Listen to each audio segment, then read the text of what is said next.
सरकार आपका जनसंख्या नियंत्रण कानून लाने जा रही है जो आपको बुरा लग रहा है क्योंकि वो बीजेपी ला रही है। नहीं, ऐसा नहीं, जनसंख्या नियंत्रण कानून नहीं लाना चाहिए। आपके हिसाब से जागरूकता करना चाहिए और शिक्षा देना चाहिए। और शराबबंदी के लिए सर क्या हुआ, उसमें जागरूकता की जरूरत नहीं है क्या? उसमें शिक्षा की जरूरत नहीं है क्या? कानून बना देने से शराबबंदी नहीं हो जाएगा। शराबबंदी करने के लिए आपको जागरूकता करना चाहिए था, शिक्षा की प्रचार करना चाहिए था, शिक्षा और जागरूक पहले होना चाहिए था। चलिए मित्रों प्रणाम। अभी नेटवर्क के चलते कट गया था। कह रहे थे मित्रों, आज हम बहुत ज्यादा खुश हैं, जिंदगी में इतना ज्यादा आज खुश हैं कि आप इसकी कोई शब्द नहीं है कहने के लिए। आप लोगों के लिए खुशी इस बात की है कि 2-4 दिन से हम बयान देख रहे हैं, 2 दिन से, कल से नीतीश कुमार जी का, माननीय मुख्यमंत्री बिहार, जो कह रहे हैं कि जनसंख्या नियंत्रण जागरूकता और शिक्षा से होगा, कानून बना देने से जनसंख्या नियंत्रण नहीं होगा। माननीय मुख्यमंत्री महोदय, ये बात तो हम 5 साल से डेली आपसे कहते आ रहे हैं कि कानून बना देने से शराबबंदी नहीं हो जाएगा।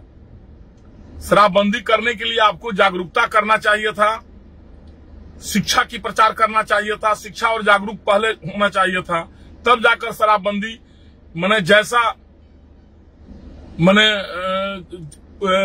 शराबबंदी जैसा मतलब महापाप कहिए या शराबबंदी जैसे महाअभिशाप कहिए समाज के लिए, तभी वो शराबबंदी पूर्ण रूप से लागू होगा और समाज आपका परिपूर्ण रहेगा।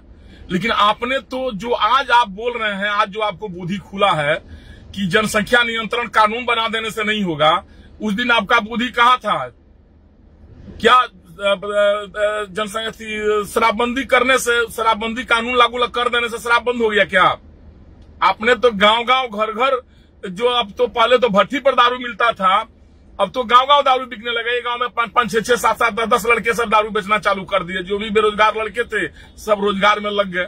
अब चलिए इनडायरेक्ट उन लोग को रोजगार दे दिए। दारू कहां बंद हो गया? माननीय मुख्यमंत्री जी महोदय, आपसे आग्रह है माननीय मुख्यमंत्री महोदय, एक बार भेष बदलिए और हमारे साथ आइए या अपने किसी विश्वासी आदमी के साथ आइए या किसी गांव में जाइए और वहां पर आप स्वयं किसी आदमी लड़का से भेंट करके और दारू खरीद कर मंगा लीजिए, तुरंत आपको मिल जाएगा। ये हम गारंटी दे रहे हैं। अगर नहीं मिलेगा तो हम जिंदगी भर आपका गुलामी हो जाएंगे। आप गांव-गांव आप दारू बिकवा दिए, घर-घर दारू बिकवा दिए, तो एक कानून बनाने में उस दिन आपको याद नहीं आया। आज आपको याद आ रहा है कि जनसंख्या नियंत्रण का प्रजनन दर तभी कम होगा कि आप जागरूकता लाइए, शिक्षा लाइए। दारूबंदी जब किए तभी आपको बुद्धि नहीं था, तभी आप धीरे धीरे पार्ट वाइज कम करके, कभी 10 दुकान, 20 दुकान, 25 दुकान, 100 दुकान हर साल कम करके, और आज 2020 तक पूरा बंद कर दिए रहते, 2021 तक। उस दिन आपको बुद्धि नहीं आया।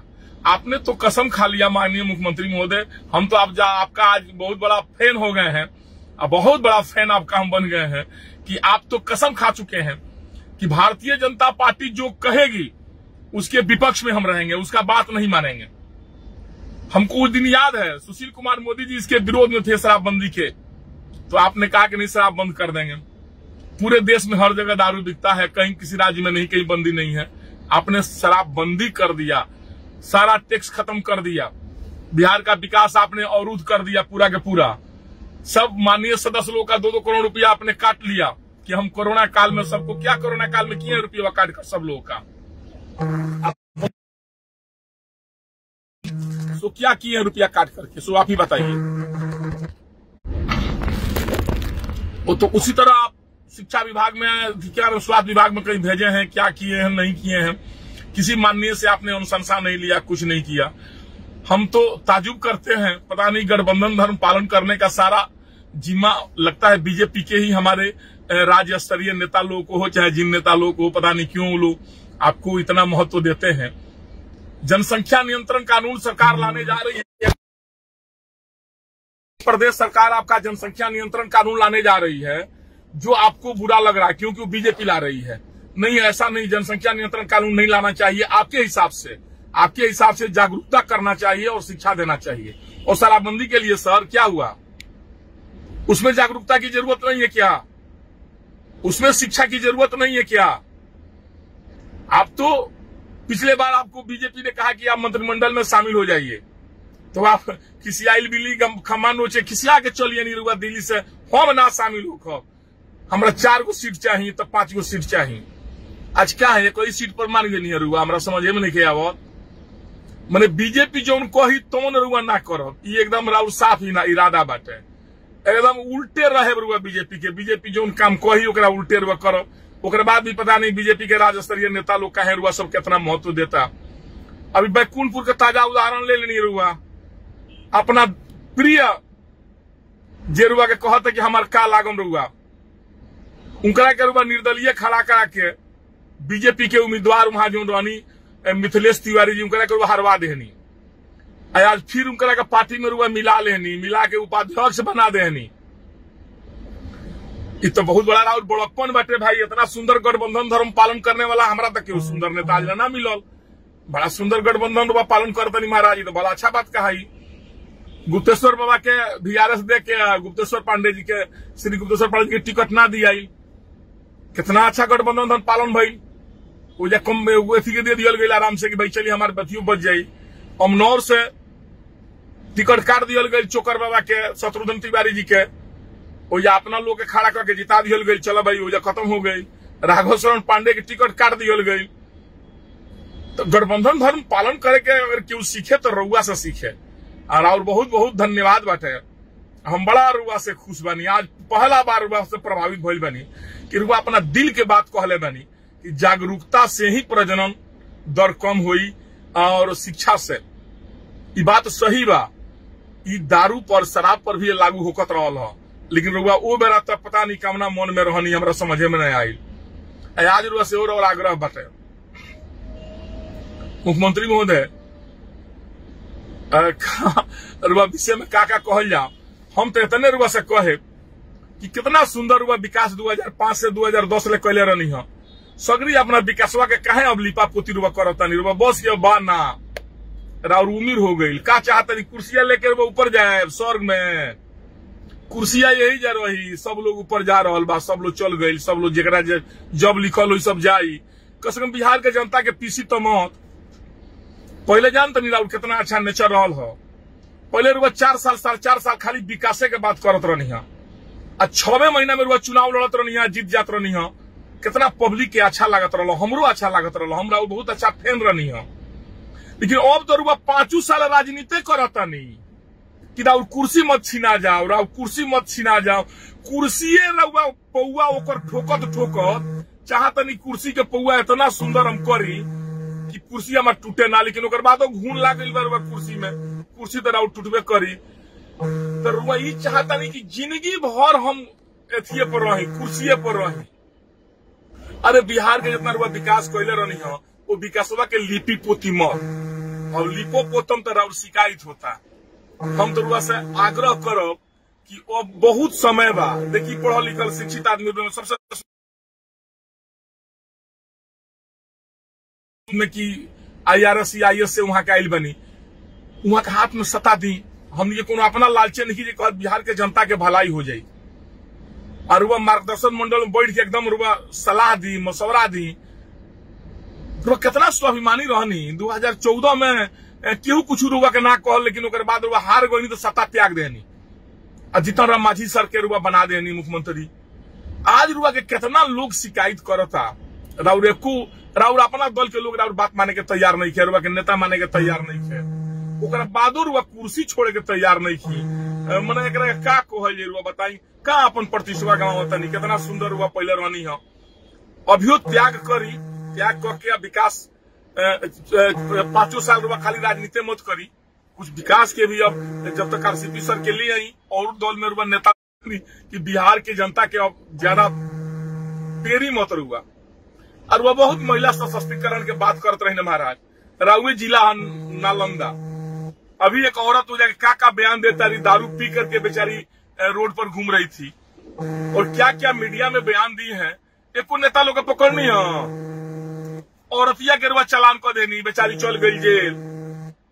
और जितना सफेद पोस्ट लोग के नाम लेतिया, तो वो लोग की गिरफ्तारी करे के चाहिए न रुआ, वो लोग पर तो कार्रवाई करे के चाहिए न। और राउए जिला नालंदा हो, रउए जिला में दारू एने बिकाते कि अब औरत लोग दारू पी के रोड पर घूमता, और रउआ ढिंढोरा पीटता नहीं कि हम शराबबंदी कर दिले बनी बिहार में, शराबबंदी कर दिले बनी बिहार में। आ जनसंख्या नियंत्रण वाला में बात में रुआ बुरा लगता, कहत नहीं कानून बनला से ना हुई, आ कानून बनला से दारू और बंद हो गई। महाराज दारू से कैंसर ना होला, हम सुनले बानी। हई गुटखा कितना लोग खाता देखता नहीं, मुंह में कैंसर हो जाता, सारा लोग मर जाता कैंसर से, मुंह के अथी से। तो रुआ गुटखा नहीं खेलू कि सारा गुटखा सुटका सब बंद बुंद करे कहीं ना बिके दी। जेरा और नेता अपन खास होके श्री उपेंद्र कुशवाहा जी के दे दी, श्री आरसीपी सर के दे दी, आज जेकरा पर हुआ विश्वास होके अपने दल के लोग के दे न दी महाराज। कितना अच्छा। अब तो हम तो भाजपा के लोग से यह आग्रह करब कि मंजीत बाबू में जो गठबंधन धर्म रुआ पालन कैनी, जो मंजीत बाबू के चलते बैकुंठपुर के विधायक वो हार गए श्री मिथिलेश तिवारी जी। तो बीजेपी के राज्य स्तरीय नेता लोग कहाँ बाजी, ये लोग आंखी से लोग नहीं खे। कितना नेता राजेंद्र सिंह के निकलने बालू, मनोज सिंह जी के निकलने बालू, और केकरा के चौरसिया जी के निकलने बालू। अरे भाई तो कम से कम रउओ सबे गठबंधन धर्म कम से कम देखी, पूरा मिठाई तब जाके ईंट के जवाब पत्थर से दिया। सारा बीजेपी के जितना निष्कासित नेता बाड़े, सारा लोग के बीजेपी के शीर्ष नेतृत्व से आग्रह बा प्रदेश के सब लोग के बुलावल जाओ, हमरा के छोड़ के। हम अपना के कुछ नहीं कहत, हम बीजेपी में पहलू बानी, अभियो बानी, तबो बानी, हमरा के निकालन लिखे गए रुआ सब जानत नहीं बात के। जेकरा के रुआ निकाल दिले बनी चिट्ठी दे के, अगर अपन संगठन मजबूत रुआ करे के बा तो रुआ दूसरा केहू के कहला पर अपन घर बर्बाद मत करी, अपन मत तोड़ी। मंजीत सिंह एगो नेता के देख ली रुआ कि माननीय नीतीश कुमार जी खड़ा करा के रुआ विधायक के सिटिंग विधायक के हरवा दिले बैकुंठपुर से, और फिर वही नेता के मिला के पूरा धूमधाम से मिठाई बटाइल, मिठाई बांट के पूरा जोड़ी की उनका उपाध्यक्ष बना दिया गई, पुरस्कार दिया गई कि मिथिलेश तिवारी के हरावला के। और रउआ महाराज अपना जे और कर्मठ अथी बाटे करता रहते, ओकरा के रुआ पार्टी से निकाल दिले बनी। मनोज सिंह के का गलती बा, टिकट ना मिलो, लड़ गई लोजपा से। ज्यादा लोजपा के दुख बा तो दिनेश सिंह जी मुजफ्फरपुर के एमएलसी हवन जदयू के, आ जदयू लोजपा में ना पटेला, आ उनकर मैडम मीरा देवी लोजपा से एमपी हई। रुआ सब के ना लोग के लका भाई, भाजपा के ऐसे मैंने ऐसा तो नेता बुर्बक ना होले भाजपा के भाई। जदयू के एमएलसी हवन दिनेश सिंह जी, अच्छे आदमी हवन, आ बीणा देवी उनकर पत्नी बाड़ी, उ लोजपा से एमपी बाड़ी। तो नीतीश कुमार को में दुख नहीं है। अब मनोज सिंह अगर लोजपा से लड़ गई तो निकाल देनी, अपन हाथ अपने काटतानी सब है। अब तब कहतानी कि पार्टी संगठन मजबूत, संगठन रोज संगठन मजबूत होता रहेला, और जे मजबूत बा कर हटा देता नहीं। आग्रह बा प्रदेश नेतृत्व से, भाजपा के लोगों से कि जितना लोग के रुआ से पार्टी से निकलने बानी, मनोज सिंह के निकलने बानी सीवान से, या राजेंद्र सिंह जी के दिनारा कहां से निकलने बानी, जो चौरसिया जी के निकलने बनी, और जितना नेता के निकलने बनी, सारा नेता लोग के निमंत्रण देके बुलाई। अब भाजपा कार्यालय, प्रदेश कार्यालय पटना में मिलन समारोह हुई, और मिलन समारोह में सबके मिठाई बांट के पूरा खिया, जितना मिठाई खियाई कि जदयू कार्यालय के लगले मिठाई बटाए लगे। तो हमनू संगठन मजबूत हुई, अपना लोग के रुआ पार्टी से निकालता नहीं, बेइज्जत करता नहीं, और जदयू अपना पार्टी का अपन लोग के मजबूत करतिया। तो रुआ से आग्रह बा भाजपा नेतृत्व से कि नीतीश कुमार जी के चाल रुआ से समझी, और नीतीश कुमार जी में अब उद्यम लिखे रह गई, उनकर अपने पार्टी बिखर गई बा, टूट गई बा, और वह अपना लोग के बिटोरी सब है। हम अपना खातिर नहीं कहत, हमरा के रोज मत बोला, हमारा कोनो जरूरत नहीं है कुल से, लेकिन दुख होला भाजपा के लोग जो टूटा तानू, तो सुनला के बाद दुख होता ही जान नहीं। हम भाजपा से निकालन नहीं गई, रोज जानता नहीं, हम जानता नहीं, तो हमारा से कोई बात नहीं किया। भाजपा में तो बानी, आजियो बानी, हमेशा रहे, लेकिन संगठन के मजबूत दसो संगठन में हमारा कोनो बढ़न दायित्व तो बाना कि हम कोनो निर्णय ली, आग्रह तो कर सकता नहीं, ना रोकी हमारा से। तो रुआ से आग्रह करता नहीं कि भाजपा के जितना निष्कासित नेता लो बालो सबके बुला के, और रुआ एक तो बढ़न पार्टी जलसा करी, और तब जाके ईंट के जवाब पत्थर से दियाई।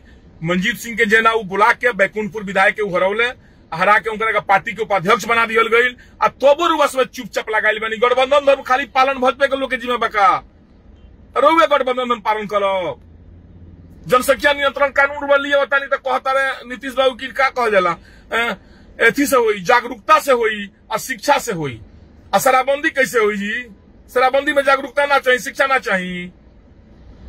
दहेज के तो कहियो नहीं के कानून लागल रहते कि दहेज प्रथा बंद कर देवे के बाद दुकान मैदान में एगो बाटे हमारे अपने ही दल के नेता अपने बेटा के बियाह कोई नहीं, एक आदमी आयल तो 10,000 रुपया लागल लोग के गाड़ी भाड़ा, उतना में 20 गो लड़किन के बियाह हो गई। तो अगर उनका दहेज ना लेवे के रहे करे तो मंदिर में बियाह कहे ना अपने बेटे बेटी के जाके कह दिले बेटा के। और कौन मैदान में बड़का मैदान में उतना बड़ा सजावट के लिए क्या जरूरत रहे? खाली एगो लड्डू खिया दिले तो बुझत रहे कि हम दहेज ना लेनी। ये सब ढकोसला बंद कर जाओ, आ तनी नेतृत्व पर ध्यान दिया जाओ, आ छोट भइयो नेतवल पर ध्यान दिया जाओ। खाली रुआ बड़का नेता बन जाए तो खाली और सोच हो गई बड़का ऊपर ऊपर चलो नीचे ठोकर लग जाये गोड़ फूट जाये ओकर रुआ चिंता नहीं लागत। ऐसे सारा नेतृत्व से सारा भाजपा के लोग से हम आग्रह करम शीर्ष नेतृत्व नेता प्रदेश अध्यक्ष जिलों से और प्रदेश नेतृत्व से कि रउआ सब भाजपा के जितना निष्कासित नेता बाड़े सबके बुला के मीटिंग होखो और उन लोगों को मिलन समारोह होखो, तब जदयू के लोगों की बुझाई कि हम गलती कैले बानी। और ना ही तो मंजीत सिंह के निकाले लो। अब बताइए मंजीत सिंह के किस तरह बुला करके वो लोग थी कि महाराज आप लोग को थोड़ा भी लगता नहीं है अपने घर के अपने कार्यकर्ताओं को आप लोग छोड़ देते हैं, निकाल देते हैं, हटा देते हैं। ये गठबंधन और पालन रोवे खाली करबू ना करिए। चलिए हम ज्यादा ना बोलो, हम भाई नीतीश कुमार के फैन हई, आज तो फैन हम होइए गए बनी, आगे भगवान जनता रे का हो ना जाई, लेकिन आज तो हम पर्सनल फैन बानी। दिल से उनका हार्दिक धन्यवाद देता नहीं कि जौन बुधिया आज रुआ भइल हो कि जागरूकता और शिक्षा से प्रजनन दर कम कई जा सकता, कानून से ना। ये बुधिया शराबबंदी में राउर लागे के चाहिए। ये बुधिया 5 साल पहले अगर हो गई रही तो शराबबंदी कैला से देखनी ना 73 से 43 पर आ गई नहीं, कितना रुआ फायदा भइल। अब जानते शराबबंदी में का बा, जौन पिए वाला लोग रहल हनु वो पहले रुआ दारू बिकवावत रहनी है, रुआ बिकवावत रहनी है, सरकार ने बिकवावत रहलसिया, सरकार लाइसेंस देत रहलसिया, तबे लोग दारू बेचत रहल। और लोग कहता दारू माफिया, दारू माफिया लोग हो गई बाटे। और बड़ा सरकार दारू माफिया रहे, रुआ दारू बिकवावत रहनी तो 15 रुपया में 10 रुपया में गरीब लोग दारू पी के अपना घरे चल जाओ कमा के। अब 200-300 रुपया लागत दारू पिए में। एक